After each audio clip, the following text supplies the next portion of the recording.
chrétiens, ils sont quasiment 3 milliards. Et ils disent que c'est eux qui ont la vérité. Ils disent que c'est eux les fils, les enfants du Tout-Puissant. Ils disent qu'ils sont la lumière du monde. On va lire le livre de Baruch. Comme je conversais avec eux, voici que des messagers vinrent portant des corbeilles pleines de fleurs et ils les donnèrent à Michael. Je demandais aux messagers, Adon, qui sont ces gens-là et quelles sont ces choses qui sont apportées ici par eux? Et il me répondit, ce sont des messagers qui veillent sur les justes. Le chef prince prit les corbeilles et les déposa dans le vase. Puis le messager me dit, ces fleurs sont les actions méritoires des justes. Je vis d'autres messagers portant des corbeilles qui n'étaient ni vides ni pleines.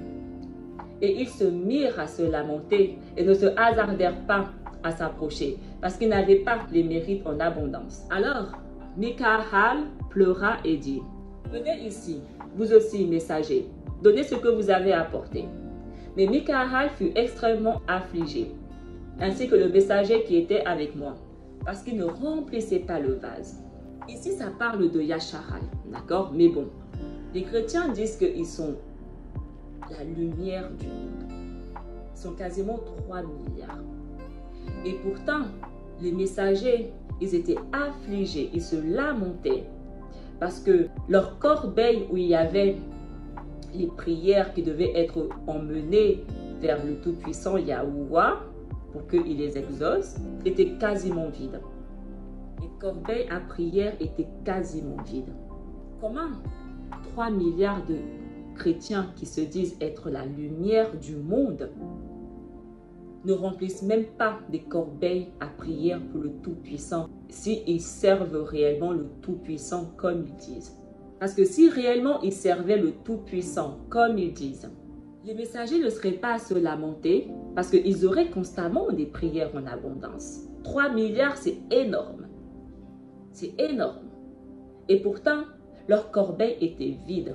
Donc ma question c'est, chrétiens, vous qui dites être la lumière du monde, pourquoi vous n'adressez pas des prières pour le monde justement au Tout-Puissant? Pourquoi il n'a pas de prière à exaucer? 3 milliards et le Tout-Puissant n'a pas de prière à exaucer. Les messagers sont incapables de lui apporter des prières parce que leurs corbeilles sont vides. Pourquoi les chrétiens? Parce que si vous étiez vraiment la lumière du monde, ce monde serait bon. Yahuwah, il répond aux prières des justes. Et pour être la lumière du monde, c'est que tu es juste. Donc, si vous étiez réellement la lumière du monde, comme vous dites, ça signifie que vous êtes les justes. Donc, étant juste, Yahuwah devrait recevoir vos prières et exaucer vos prières. Et on vivrait dans un meilleur monde. Mais au lieu de ça, le monde que nous vivons est pourri.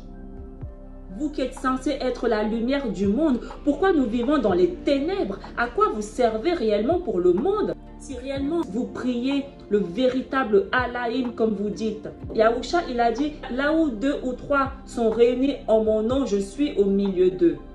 Et tous les dimanches, vous êtes réunis dans vos églises et même là encore, le Père n'a aucune prière à exaucer. Donc, où vont vos prières? C'est ça ma question. Où vont vos prières? Où vont vos prières? À qui vos prières sont destinées? Parce que clairement, ce n'est pas au Père. On va continuer. Ensuite, d'autres messagers vinrent d'eux-mêmes, pleurant et se lamentant et disant avec crainte, voyez combien nous sommes accablés, ô Adon, car nous avons été livrés à des hommes mauvais et nous désirons nous en éloigner.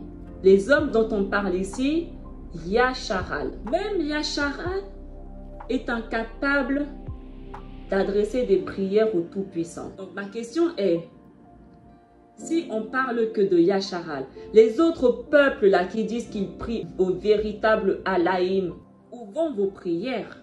3 milliards d'individus, la lumière dominerait sur les ténèbres. Au lieu de ça, les ténèbres dominent. Si on continue, Michaël leur dit, vous ne pouvez pas vous en séparer jusqu'à la fin pour éviter que l'ennemi ne l'emporte. Mais dites-moi ce que vous souhaitez. Et ils dirent, Nous te prions, Michaël, notre commandant, de nous retirer d'eux.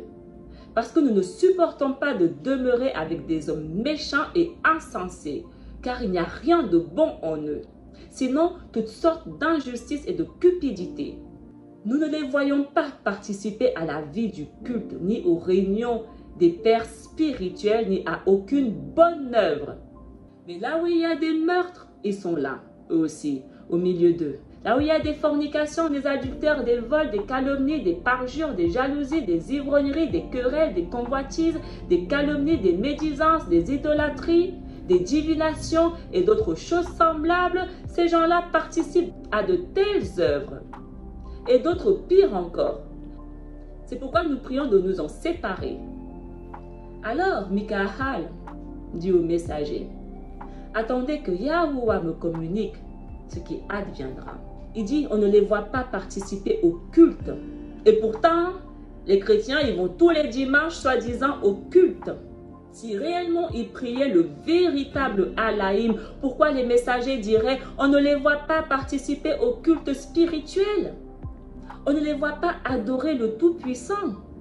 On ne les voit pas aux réunions des pères spirituels, ni à aucune bonne œuvre. 3 milliards d'habitants et les messagers disent ça. Si réellement ils servaient la vérité, il y a un problème. Il y a un problème. Chrétiens, il est temps de vous remettre en question. De vous remettre en question par rapport au Allahim que vous servez. Parce que visiblement, ce n'est pas le bon. Mais là, ils disent que Yasharal est mauvais. Yasharal ne participe pas au culte du Tout-Puissant. C'est normal. Il n'y a que 144 000 personnes qui ont été sauvées. Parce que tous les autres sont mauvais. Là où il y a de l'idolâtrie, ils y sont. Chez les chrétiens, chez les musulmans, partout où il y a de l'idolâtrie, ils y sont. Ils sont en majorité chez les chrétiens. Je voulais juste partager ce chapitre pour que vous réalisez encore et que vous compreniez encore que le Dieu que les chrétiens vendent là, qui servent là, ce n'est pas Yahuwah. En tout cas, leurs prières ne vont pas jusqu'à lui. Et pourtant, ils sont là, soi-disant, à prier tous les jours. Mais leurs prières aux chrétiens ne vont pas jusqu'au Père. Ce monde est mauvais. Il n'y a aucune vérité. On est dans les ténèbres. Même les messagers sont désespérés. À chaque fois, moi aussi, je suis désespérée. Parce que je suis là, je parle. Personne n'écoute. C'est normal. Ils ne sont pas là où il y a la vérité. Ils sont là où il y a l'idolâtrie, là où il y a toutes ces choses abominables. C'est ça qui les intéresse. Ce n'est pas la vérité. Ce n'est pas de sauver leurs âmes. C'est la fornication, les adultères, le mensonge, la jalousie, les ivrogneries, les querelles, les convoitises. Voilà les choses qui les intéressent. Plein de fois, j'ai voulu abandonner. Mais le Tout-Puissant, comme là, Michaël, il leur dit, je ne sais pas, c'est la même chose qu'il me dit, n'abandonne pas. Mais je comprends les messagers. Je comprends parce que je ne vois même pas ce qu'ils voient, mais je comprends parce que rien qu'à mon niveau, même moi, plein de fois, j'ai envie d'abandonner, de dire, allez, vas-y, c'est quoi, chacun pour soi. À ce stade-là, franchement, je suis fatiguée. Et vraiment, je suis fatiguée. Mais bon, on doit le faire. Moi, je viens juste, je poste, je pose, je pose. Ceux qui veulent prendre, ils prennent. Ceux qui ne veulent pas prendre, mais je sais que face au Tout-Puissant, il n'aura rien à me reprocher. C'est tout ce qui compte pour moi. C'est que je sois irrépréhensible devant le Tout-Puissant, que je fasse ce qu'il m'a demandé de faire jusqu'au bout. Le jugement de chacun sera sur chacun.